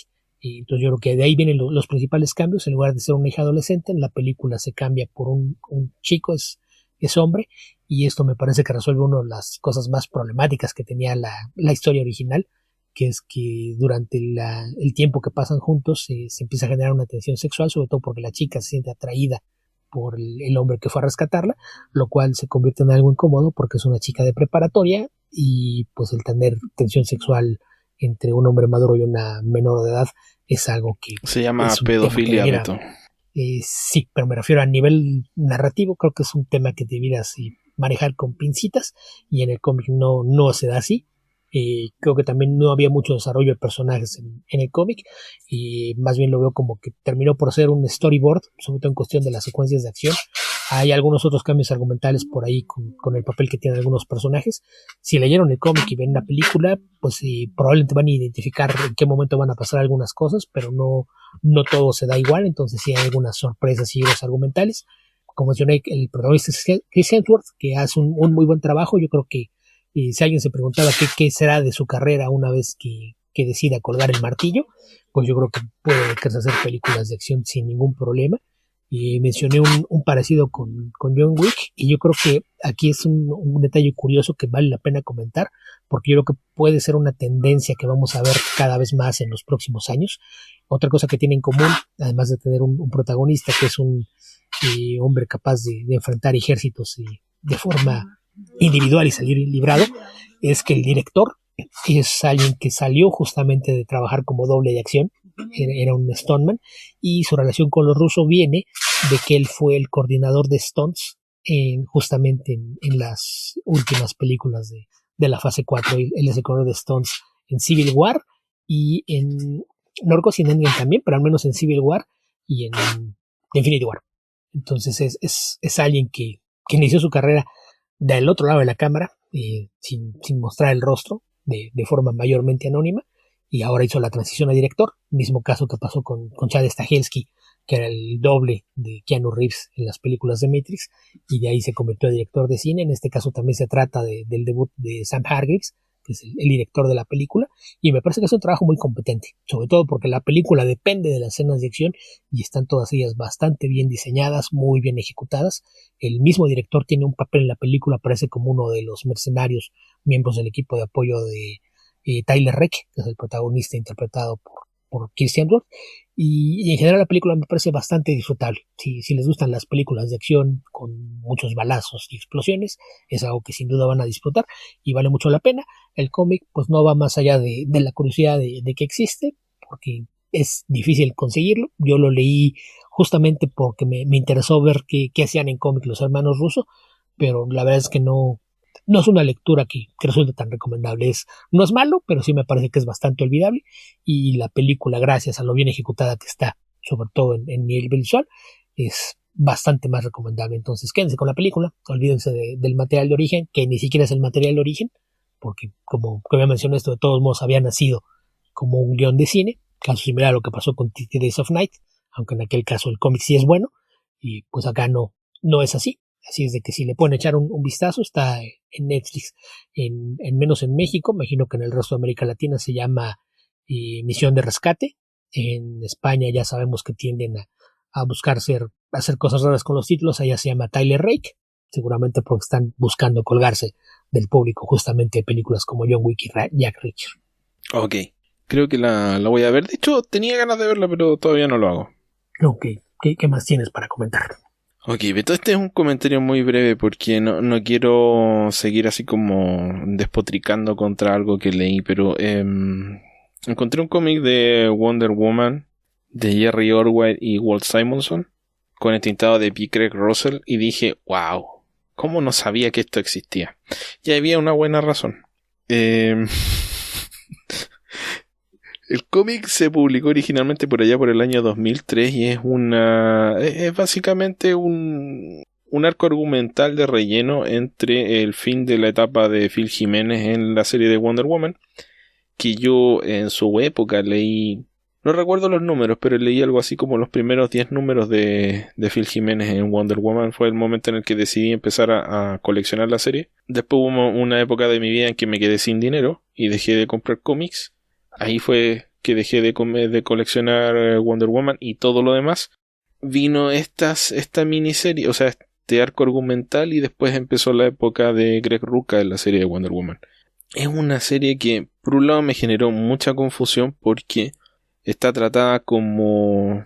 O sea, es simplemente otro número de la serie. Entonces, como yo no recuerdo bien lo que estaba pasando en Wonder Woman en esa época, y los personajes secundarios de Wonder Woman son bastante poco relevantes y tienden a desaparecer. O sea, nombra secundarios de Wonder Woman: Steve Trevor, Etta Candy, y se acabaron. El resto la verdad es que no son muy relevantes, salvo el resto son todos personajes o son amazonas o son del panteón de los dioses griegos. Entonces no hay tantos civiles importantes en el universo de personajes de Wonder Woman. Así que tuve mucha confusión para leer esto porque aparecían personajes como Trevor Barnes, que tiene un rol importante en la historia y que no lo conocía en lo absoluto. Y Walt Simonson creo que inventa aquí un personaje que es el dios... En inglés se llama Shattered God, pero o Shattered God, en español creo que podría ser el dios hecho añicos o el dios despedazado, algo por el estilo. Se supone que es una entidad que nació antes que el universo y que fue destruido por el Big Bang, y en algún momento logró recobrar la conciencia y reunir las piezas de su ser, y está buscando adquirir corporeidad para dominar el universo. Y por algún motivo se supone que, tomando control de Wonder Woman, podría adquirir un cuerpo que le permita dominar el universo. Y esto es porque Wonder Woman es en parte humana y en parte Dios, entonces sirve como nexo, se supone. La historia, la verdad es que narrativamente es un poquito dispersa, salta de un tema a otro con bastante facilidad, involucra muchos secundarios muy poco importantes para el total de la historia, tiende a hacer unos cambios un poco bruscos de escena. El dibujo de Jerry Orwell, que en general me gusta, acá me generó muchos problemas. Un tema que le comentaba a Beto, que la forma en la que dibuja el pelo de Wonder Woman. En esta historia ella se corta el pelo porque está tratando de perder a alguien que la persigue. Y da un resultado muy muy extraño en el dibujo de Jerry Orwell. Y en el tintado de Pickler Russell se ve un poquito... Yo creo que por el dibujo de Orwell, ¿no? Porque Russell también hace un dibujo muy detallado, pero tiene un trazo muy grueso para algunos aspectos del dibujo. Entonces hay momentos en los que se ve bastante mal el trabajo, a pesar de que en general es bonito, pero hay algunos momentos en los que se ve muy mal. Y es un poco anacrónico también, porque es muy, muy tradicional incluso para la época en la que se hizo.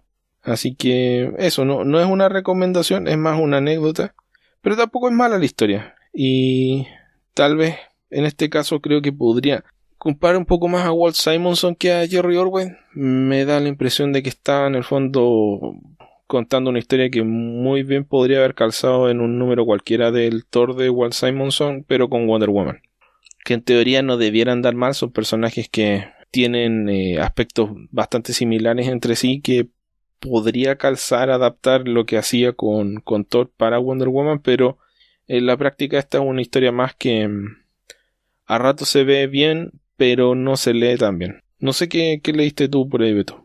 Y bueno, del otro que me releí más bien, porque esto ya lo había leído cuando apareció, The Old Guard, un cómic de Greg Rucka y Leandro Fernández. Que está pronto a aparecer en Netflix. Exactamente, por eso, justamente porque esta semana por ahí aparecieron las primeras fotos de algunos de los personajes. Charlize Theron va a ser la protagonista y Chiwetel Ejiofor parece que es el villano principal. Justamente a raíz de que aparecieron estas fotos fue que se me ocurrió echarle una releída a la serie para que quede fresca. Se estrena la película, porque esto es importante aclararlo, no es una serie, va a ser una película que va a estrenarse el día 10 de julio en Netflix en Estados Unidos, muy probablemente en todos los territorios, o sea, a la misma fecha. Habrá que estar pendientes, pero pues es eso. El cómic, esta miniserie se publicó originalmente en 2017 y está escrita por Greg Rucka con arte de Leandro Fernández, a quien probablemente algunos ubiquen. Ya había trabajado con Rucka en algunos números de su serie de espionaje Queen and Country, y en años más recientes fue el artista de Discipline, una miniserie en la que compartió créditos con Peter Milligan. Y la premisa de la historia es que existe un grupo de guerreros que por alguna razón son inmortales. Ellos mismos no tienen idea de por qué, pero pues es un grupo que ahora se dedican a trabajar como mercenarios. La líder del equipo es Andrómeda de Skythia, quien es una mujer que te dan a entender que tiene... ¿Perdón, cuánto? ¿Que el nombre? Sí. Andrómeda de Skythia. Ok. Skythia es un lugar que está en lo que hoy es Irán. Ok. Y Andrómeda es el nombre. De hecho, probablemente a muchos le suene como nombre griego, pero pues es la época más o menos coincide con algunos de los momentos en los que los griegos se estaban expandiendo hacia Asia. Pero pues ella es la líder de este grupo de mercenarios, que es ella con 3 personas, son Nikki, Joe y Booker, que creo que una de las cosas que más me gustó de esta serie es la forma en la que están desarrollados los personajes, porque trata de evitar irse a los clichés. Digo, el personaje de Andrómeda pues sí es la mujer que es una guerrera, se convierte en la líder mayormente porque es la que es más vieja dentro de este grupo, pero los otros, incluso los nombres son adaptaciones de lo que eran sus nombres originales. Nicky era en realidad un caballero cruzado italiano llamado Nicola, mientras que Joe era un soldado musulmán también en las cruzadas llamado Yusuf. Entonces el Joe pues, es una occidentalización y actualización de su nombre original, mientras que Booker era un soldado francés en el ejército de Napoleón. Entonces todos ellos tienen un pasado militar, básicamente todos ellos tienen Sí, bueno, Yusuf es el nombre de José en el Corán. Sí, es desde donde derivan Joshua, Joseph, etcétera, etcétera, es José. Entonces, pues Joe era justamente la forma de occidentalizar el nombre. Y pues la idea es esta, que pues ellos toda su vida han dedicado y su tiempo a trabajar en cuestiones bélicas, entonces el hecho de que sean mercenarios pues no es ninguna sorpresa. Y la forma en que funciona su inmortalidad no es que no puedan morir, sino que mueren y reviven a los pocos segundos, un poquito como pasa con, por ejemplo, los personajes de Highlander, que temáticamente me parece que comparte algunas cosas. Básicamente, si los matan, mueren, quedan muertos algunos momentos, y pueden ser segundos, pueden ser minutos, dependiendo la forma en que los hayan matado, y regresan. El punto es que les duele. Les duele, sí. ya sé. Sí, cuando reviven. En este caso no existe una fórmula mágica para matarlos, y a diferencia de Highlander, que es el ejemplo que mencioné, aquí no se trata de que si pierden la cabeza están muertos de verdad. Ellos simplemente es difícil matarlos y nadie tiene forma de saber cómo funciona, pero ellos saben de casos en los que de repente un día alguien murió y ya no se levantó y nadie sabe por qué fue o cómo llega su momento. El caso es que pues son 4 personajes que, pese a que tratan de mantenerse activos y al día, pues cada vez tienen más problema para encajar en el mundo, ¿no? Sobre todo en tiempos en los que los avances tecnológicos se suceden a una velocidad vertiginosa. Es difícil mantenerse al día, y pronto descubren lo difícil que es guardar un secreto en un mundo hiperconectado. Uno de sus antiguos contactos les pone una trampa y los captura en video mientras son acribillados por un grupo de militares, y regresan a la vida. Entonces ahora el problema, tienen que tratar de localizar a esta persona y saber por qué diablos quería pruebas de que son inmortales.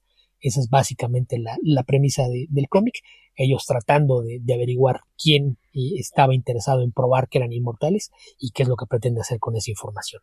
Y el cómic es una lectura muy muy ágil, como mencioné antes, más allá de las secuencias de acción, que me parece que son de las cosas que mejor hace Leandro Fernández. Y creo que el desarrollo de personajes y la forma en la que se van manejando algunos de los temas que lleva la narración, me parece que eso es lo que hace que valga mucho la pena el cómic. Las relaciones interpersonales que hay entre este grupo de personas unidas, porque lo único que tienen en común es eso, que no pueden morir, porque incluso las diferencias de edad entre ellos, 2 estuvieron en las cruzadas, una es de varios años antes de Cristo y el otro tiene poco más de 200 años de edad. Pues aparentemente no tendrían mucho en común, pero después de haber comido tanto tiempo, pues es un grupo muy unido que se convierte casi en una familia, y yo creo que eso es parte de lo que hace que la historia funcione. El arte de Leandro Fernández por momentos recuerda a Eduardo Rizzo en el uso de sombras, el diseño de las viñetas, cómo juega de repente con el espacio negativo y el claro oscuro.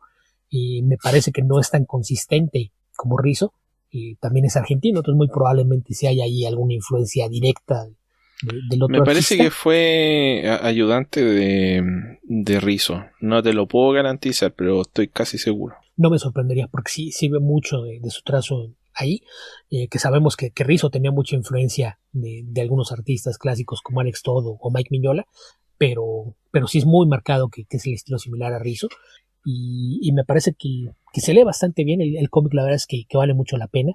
Después de que se anunció que iba a darse la película en Netflix, salió una segunda miniserie que no ha terminado, si no mal recuerdo empezó en diciembre, y son también 5 números, pero alcanzaron a salir 4. El cuarto número salió en marzo y el siguiente pues quedó suspendido dentro del calendario de Image, de cómo van a retomar también las publicaciones de forma gradual.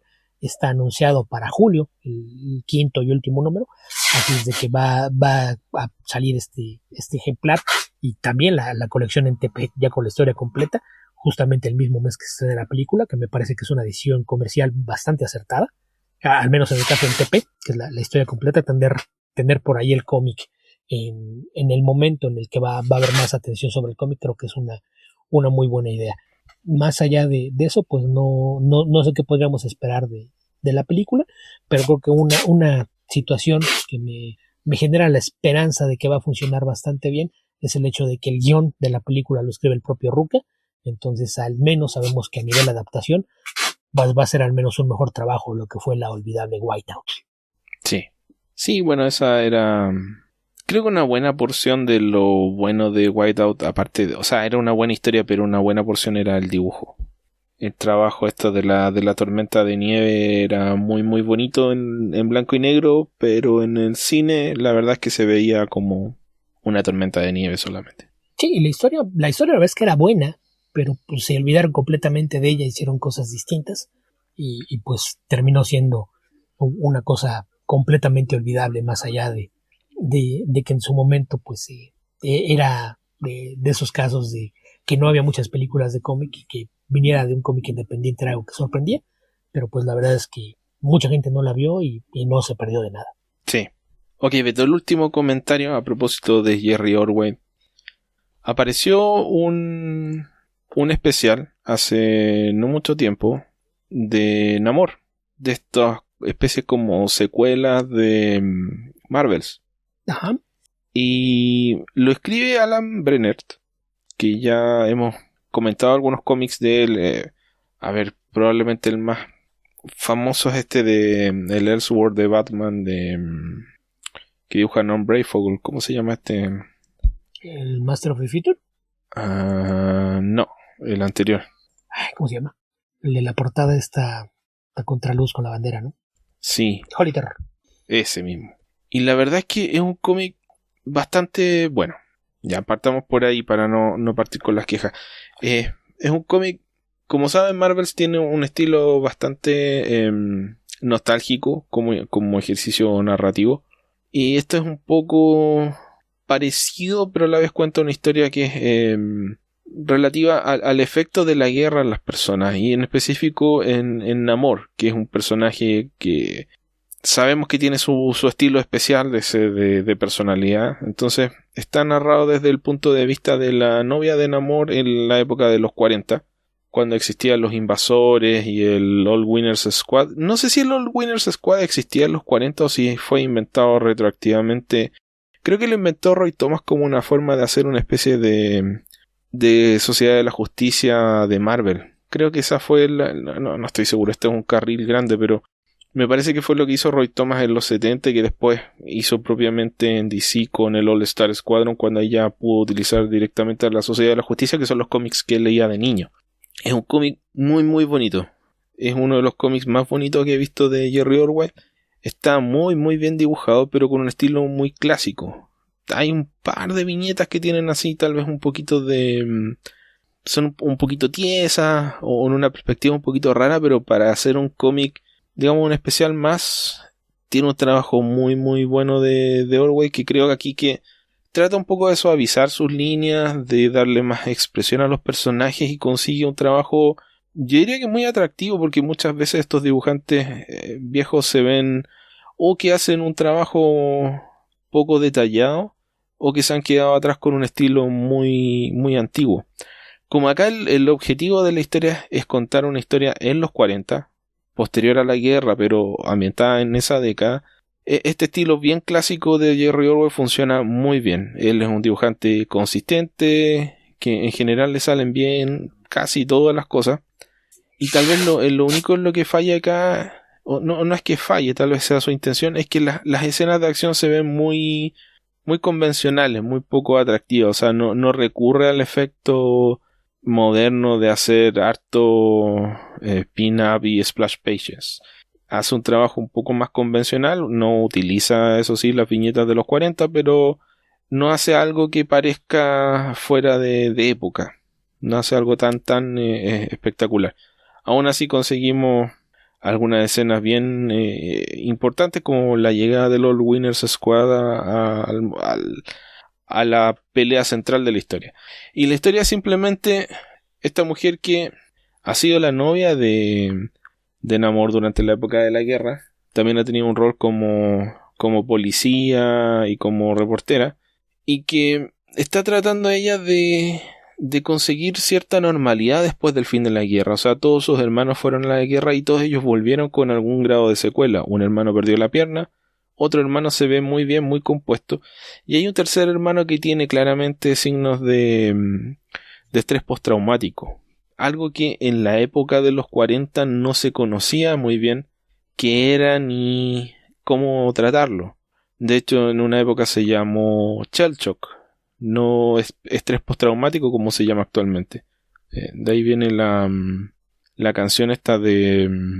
Uy, ¿es de Joy Division o es de la banda que vino después? Según yo es de Joy Division. Ok. Bueno, entonces, ella, sin darse cuenta, también está afectada por la guerra. Pero ella está como enfocada en superarlo, pero también tiene un trauma con esto. Y Namor, que es un personaje que habitualmente no cede ante nadie ni ante nada, también está muy afectado por lo que vivió en la guerra, o por lo que vio más que lo que vivió.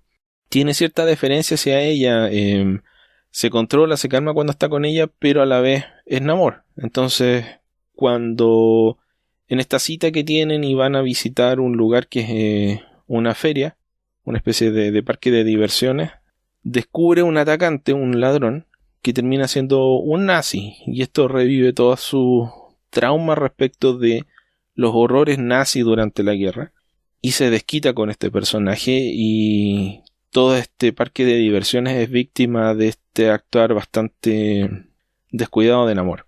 Así que eso es una historia bastante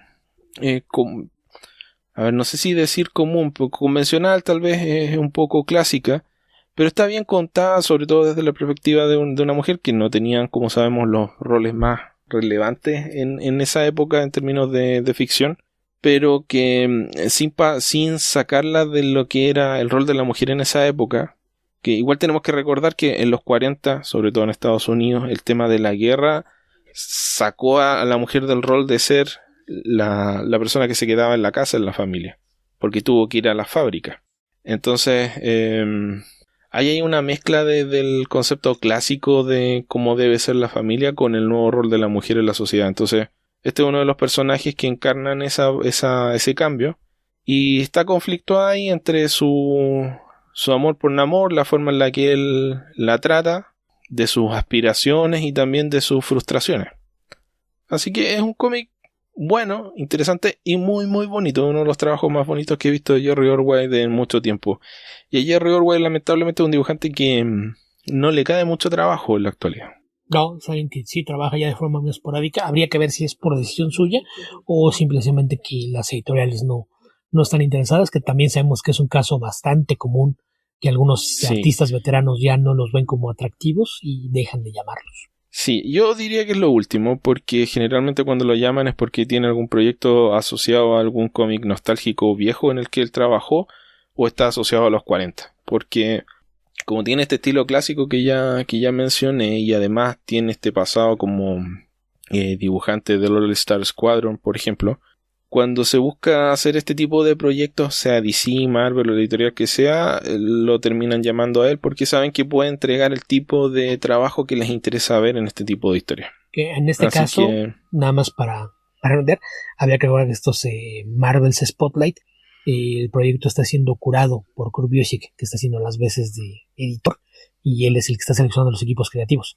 Entonces, el hecho de que le hayan ofrecido esto no quiere decir que en Marvel estén interesados en tenerlo de vuelta, sino que a Kurt Busiek le pareció que era un artista que valía la pena involucrar en este proyecto. Y yo creo que con justicia, porque hace un trabajo muy, muy bonito en este cómic. Y justamente por el mismo hecho de que uno tenga asociado a Jerry Ordway a este tipo de cómic, hace que te parezca que está bien que Jerry Ordway lo dibuje. Probablemente este mismo dibujo, si lo vieras en un número actual de Avengers o de la Liga de la Justicia, te parecería muy, muy antiguo. Es como, no sé, por ejemplo, hace 30 años en Flash hubo un número que lo dibujó Jim Mooney. Jim Mooney es un muy buen dibujante y ese número quedó muy bonito, pero si lo comparabas con el resto de los números de Flash, era un trabajo demasiado clásico. Carmine Infantino en los 80 seguía dibujando como Carmine Infantino, un poco más descuidado, pero ya se veía muy anacrónico al estilo que estaba de moda en esa época. Entonces eso pasa, lamentablemente. Sí, y nada más para responder aquí, la de Shell Shock no es de Joy Division, ya es de New Order. Y nada más mencionarlas que esto se da en los 40, era el término que se usaba entonces. El término, según yo, existe desde la Primera Guerra Mundial y lo llamaban así, sobre todo para quienes habían estado mucho tiempo en la guerra y tenían este daño psicológico. Le llamaban así en referencia a shell, a los casquillos, ya sea de las balas o de bombas. En Inglaterra es un término que se popularizó mucho después de los bombardeos de la Segunda Guerra Mundial. Sí, justamente estos ruidos de balas son los que provocan varias de las reacciones de Namor o Namor en la historia, y es por eso. Así que eso, si les interesa, creo que les podría gustar este número. No tiene nada extraordinario, pero está bien hecho. Alan Brenner tiende a escribir bien. Sí, que es un artista, un escritor que es muy identificado por su trabajo en DC, sobre todo en los años 70. Tuvo por ahí un periodo bastante interesante en Batman, que es uno que incluso fue reimpreso en un par de tomos hace unos años. Y si no conoce su trabajo, pues es también una forma de familiarizarse con un escritor que durante muchos años fue uno de los más sólidos en la industria. Así es. Ok, Beto, creo que eso es todo lo que tengo para comentar esta semana. Leí un par de cosas más, pero ya estamos pasados de tiempo. Sí, ya cumplimos con nuestra cuota, entonces cualquier otra cosa tendrá que quedar para el próximo episodio. Así es. Recuerden que estamos esperando sus aportes para seguir con Tierra Prima. Ya publicamos 2 episodios en semanas consecutivas, pero bueno, si no hay tanto interés por ese podcast alterno, tal vez debamos bajar un poco la velocidad. Ustedes lo pueden decidir. Recuerden que tenemos abierto nuestro concurso para Tierra Prima, que consiste en que nos envíen sus aportes, y el aporte que elijamos como ganador tendrá la opción de participar en el episodio 4 como coanfitrión del podcast. O tal vez no como coanfitrión, pero por lo menos participar con nosotros un rato en la grabación del podcast, dependiendo de la disponibilidad de tiempo que tengan. Así es. Y pues recordarles que ya la idea es tratar cualquier clase de temas, incluso cómics, pero el más pedido para esta segunda edición fue comida. Así es de que le dedicamos mucho a la comida para quienes lo habían estado pidiendo. Por allá fue donde lo hicimos. Pero pues de cualquier otra cosa que quieran hablar, cualquier cosa de la que se quieran desahogar o compartir con nosotros, pues estamos abiertos, ya sea que nos manden un correo, un mensaje, un comentario a través de redes sociales, o si es posible algún mensaje de audio. Así es. Con eso estamos terminando este episodio. Recuerden que nos pueden encontrar en www.comicverso.org. También nos pueden encontrar en Facebook, www.facebook.com/comicverso. En Twitter somos Comicverso. A Alberto lo encuentran como Albion2112. A mí me pueden encontrar como epedreros. También nos pueden escribir a comicverso@gmail.com, donde también pueden enviar sus aportes en audio para Comicverso Tierra Prima. Tenemos nuestro Instagram, que es comicverso_podcast, y estamos en Spotify y en el resto de las plataformas. Nuestro Patreon es www.patreon.com/comicverso. Sabemos que son tiempos difíciles, así que si ya no nos pueden aportar, lo entendemos, pero si nos quieren apoyar al menos con $1 mensual, se los agradecemos mucho. Recuerden que ahí pueden encontrar material exclusivo y además tienen acceso anticipado a todos los estrenos de nuevos episodios del podcast principal de Comicverso. O sea, ¿Algo que se me olvide, Beto? Creo que no. Ah, sí, algo que se me olvida. Aparecemos en forma casi simultánea en La Covacha, en lacovacha.mx. Y con Alberto vamos a participar en el podcast también de Comicase. Hace un par de semanas participé yo en... bueno, Alberto participa casi siempre, pero hace un par de semanas participé yo en el episodio dedicado a John Gordon Murphy. Y esta semana vamos a participar en uno dedicado a Amalgam, este evento de DC y Marvel de hace casi 3 décadas ya, Beto. 2 y media. Nada. Así que eso. Que por cierto, ahora que lo mencionaste, hoy 10 de mayo, justamente Comicase está cumpliendo 12 años, al menos como revista. Otra razón para que se asomen por ahí. Vean también si les interesa el material y lo pueden encargar. También están haciendo ofertas de venta de revistas y envío dentro de México, ¿no? Sí, la promoción me parece que todo está vigente. Sí, les faltan por ahí números recientes en su colección. A partir del número 31 y hasta el más reciente, está una promoción de que son 3 ejemplares de la revista por $100 y con envío gratuito dentro de la República Mexicana.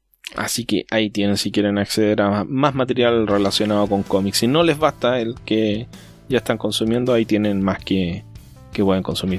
Habitantes del futuro, donde sea que estén y cualquiera que sea el momento en el que estén escuchando este podcast, que tengan muy buenos días, muy buenas tardes o muy buenas noches. Cuídense. Hasta la próxima.